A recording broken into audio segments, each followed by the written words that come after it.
A thin rod of length L is lying along the x-axis with its end at x बराबर 0 and x equal to L. Its linear density mass per length varies with x as k x by L की power n. जो अगर आप already कर चुके हैं question तो answer देख लीजिए. Answer will be option A. Question क्या है? क्वेश्चन में ऐसा बोला जा रहा है कि एक रॉड है जिसकी लेंथ L है और वो along the X axis between x equal to 0 and x equal to L lie कर रही है. डायग्राम बना लेते हैं.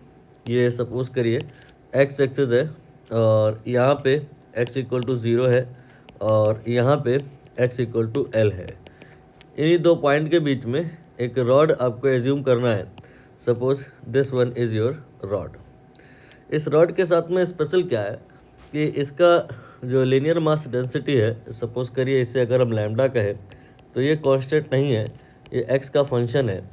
यहाँ पर x बाई एल की पावर n है और n हमें यहाँ पर अभी फ़िलहाल नोन नहीं है. तो n यहाँ पर अगर 0 ले ले, ओनली इन दैट केस आपको समझ में आ रहा होगा कि यहाँ पर जो x है वो गायब हो जाएगा और लैम्डा कांस्टेंट हो जाएगा. एंड दैट टाइम जो आपकी ये रॉड होगी वो फिर यूनिफॉर्म मास डेंसिटी की होगी. एंड दैट टाइम जो सेंटर ऑफ मास होगा फिर वो उसका बिल्कुल मिड पॉइंट में होगा. तो ऐसा ग्राफ एक्सपेक्ट कर सकते हो आप जहाँ पे n इक्वल टू 0 पे L/2 हो. तो यहाँ पर इस वाले में तो नहीं है, इस वाले में n इक्वल टू 0 पे ये आपका L है और फिर बाद में वो कम हुआ है. आफ्टर ऑल L/2 हुआ है. बट जो रीजनिंग है वो ये कह रही है कि n की जो अगर वैल्यू हम 0 ले तो फिर जो आपका सेंटर ऑफ मास आना चाहिए, उसका जो पोजीशन आना चाहिए वो L/2 होना चाहिए. सो सी ऑप्शन दूर से ही दिख गया कि गलत होगा और बी भी समझ में आ रहा है गलत होगा, क्योंकि यहाँ पर कह रहे हैं ऑल टाइम ये L/2 ही होगा. ऐसा पॉसिबल नहीं है. जैसे जैसे आप n को चेंज करोगे तो यहाँ पर x की जो प्रेजेंस है वो इंक्रीज़ करेगी. लाइक n की वैल्यू 1 के लिए जो लैम्डा होगा x के डायरेक्टली प्रोपोर्शनल होगा. फिर x की वैल्यू यहाँ पर n की वैल्यू अगर 2 लें तो x स्क्वायर होगा. तो लैम्डा जो है उसका जो वेरिएशन है वो n के साथ चेंज करेगा तो सेंटर ऑफ मास भी चेंज करेगा. तो b तो एटलीस्ट एक्सपेक्ट नहीं कर सकते हैं. बाकी अगर आपकी फील गुड है तो आपको समझ में आ गया होगा कि ऑप्शन ए करेक्ट होगा, क्योंकि जो ये डी ऑप्शन है ये मोनोटोनिक नहीं है, ये ऐसे है फिर इसके बाद में ये ऐसे है. यहाँ पर एक पैटर्न बनाया गया है तो फिर यही होगा. हालांकि ये एक गुड प्रैक्टिस नहीं है. सो यहाँ पर हम प्रॉपर डेरिवेशन करेंगे. हम करेंगे क्या कि कोई एक पॉइंट कंसीडर करेंगे जहाँ पर x कोऑर्डिनेट x के बराबर होगा और फिर एक और पॉइंट कंसीडर करेंगे जहाँ पे x coordinate x plus D x के बराबर होगा. बिटवीन दीज 2 पॉइंट यहाँ पर जो लेंथ होगी वो dx के बराबर होगी और जो मास होगा dm वो मास पर यूनिट लेंथ यानी कि लैम्डा, और लैम्डा की वैल्यू आप इतनी ले सकते हैं मल्टीप्लाइड बाई ये dx हो जाएगा. तो ये आ जाएगा कि देन इसके बाद x by L power n then multiplied by dx. और हम यहाँ पर इसको इंटीग्रेट कर देंगे इन केस अगर तो m आ जाएगा. और हम यहाँ पर सेंटर ऑफ मास निकालना चाहते हैं तो केवल m ही निकालना हमारा मोटिव नहीं रहेगा, मास मोमेंट भी निकालना पड़ेगा. होता क्या है सेंटर ऑफ मास? ये होता है मास मोमेंट डिवाइड बाय मास. तो मास निकालने के लिए तो आप इस dm का इंटीग्रेशन कर सकते हैं, बट मास मोमेंट निकालने के लिए आपको इस dm में पहले x से मल्टीप्लाई करना होगा. तो ये x dm आएगा. x dm जब आप निकालोगे तो ये आएगा k डिवाइड बाई एल की पावर n और x की पावर 1 बढ़ जाएगी, ये हो जाएगा n+1. और अब हम क्या करेंगे, इसका इंटीग्रेशन करेंगे तो मास मोमेंट आएगा नेट सिस्टम का डिवाइड बाई मास नेट आएगा जो सिस्टम का. तो एक एक कर लेते हैं. पहले x dm का इंटीग्रेशन देख लेते हैं कितना आएगा और फिर देख लेंगे कि dm का इंटीग्रेशन क्या आएगा. फिर दोनों को डिवाइड कर देंगे तो xcm आ जाएगा.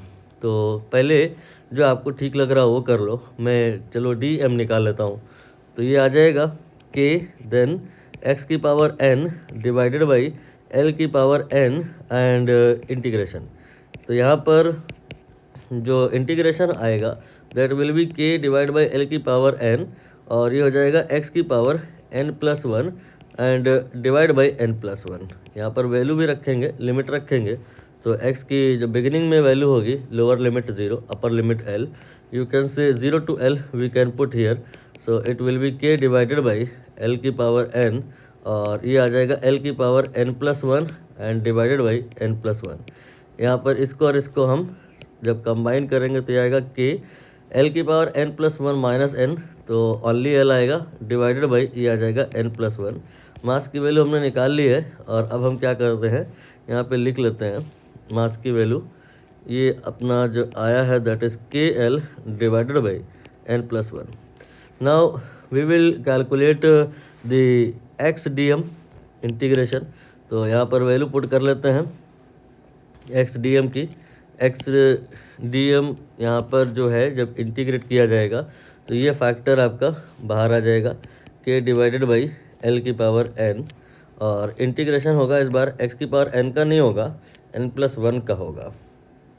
अब यहाँ पर k अपॉन l की पावर n आएगा, और ये आएगा x की power n+2 and divide by n+2। यहाँ पर लिमिट रखेंगे 0 से l तक। जब इसको सॉल्व करेंगे तो ये l की पावर n+2 होगा, जिसमें l की पावर n जो डिवाइड करेंगे तो ये l की पावर आ जाएगा 2 एंड यहाँ पे k and divided by n+2। Now in दोनों को हम डिवाइड कर देंगे तो सेंटर ऑफ मास का x कोऑर्डिनेट आ जाएगा। कितना आएगा, यहाँ पर k कैंसिल हो जाएगा, एक l भी कैंसिल हो जाएगा, you get l and n+1 divided by n+2। ये आपका इन जनरल एक्सप्रेशन आ गया है, और यहाँ पर आपको अब दिखाई भी दे रहा होगा कि ये जो x है ये n पे डिपेंड कर रहा है। n की वैल्यू हम बढ़ाएंगे तो x बढ़ेगा या घटेगा, इस पर हम कैसे रीज़न अप्लाई करें। यहाँ पर क्योंकि n बढ़ेगा तो n+1 भी बढ़ेगा, तो n+2 भी बढ़ेगा, मतलब n के बढ़ने से न्यूमरेटर और डिनोमिनेटर दोनों ही बढ़ रहा है। तो एट दिस मोमेंट ये कह पाना कि क्या होगा विद n ये पॉसिबल नहीं है। तो आप थोड़ा इस एक्सप्रेशन को रीअरेंज करें। वो कैसे होगा, यहाँ पर जो ये n+2 डिवाइड में है ना, इसको n+1 n+1 लिखें, और ये जो n+1 है इसे यहाँ ना लिखें, इसे यहाँ डिवाइड में ले आएँ, n+1 and divide by n+1। तो ये आपका कैंसिल हो जाएगा, x कोऑर्डिनेट जो आएगा that will be l then 1 upon ये आएगा 1 देन +1 अपॉन n+1, राइट। और अब आप यहाँ से आसानी से क्लियर कर पाओगे कि जो n अगर आप बढ़ाओगे तो ये n+1 बढ़ेगा, बट ये 1 अपॉन है ना तो ये घट जाएगा, और ये पूरा ये भी डिवाइड में है।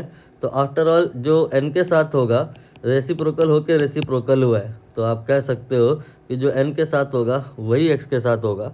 कंक्लूज़न ये है कि अगर आप n को बढ़ाओगे तो x जो है वो बढ़ेगा, और अगर लिमिट्स यहाँ पर बात कर ले, जैसे कि n 0 रख के देख ले और n इन्फिनिटी रख के देख लें तो क्या आएगा, लेट अस सी। यहाँ पे n हम अगर 0 रखेंगे तो ये आपका 1 0 + 1 1 हो जाएगा, 1 + 1 ये 2 हो जाएगा, और ये 1/2 हो जाएगा, तो ये आ जाएगा l/2। एंड इसके बाद में यहाँ पर हम अगर इन्फिनिटी रखें तो 1/∞ ये 0 हो जाएगा, और 1 + 0 ये 1 हो जाएगा, 1/1 ये 1 हो जाएगा, तो ये l आ जाएगा। तो इन शॉर्ट समरी ये आई कि जो x कोऑर्डिनेट होगा it will change, initially it will be l/2 and then after all it will go to l and thoroughly it will increase like this. तो यहाँ पर ये हम ग्राफ नहीं कह सकते हैं, उसका कारण ये है कि यहाँ पर ये आपका जहाँ पर देखिए कर्वेचर चेंज हुआ है, ड्यू टू दैट ये रॉन्ग हो गया है। यहाँ पर अगर पहला ऑप्शन देखें तो ये एसिम्प्टोटिक ग्राफ है, इसलिए यही करेक्ट होगा, और ये वाला करेक्ट नहीं हो पाएगा।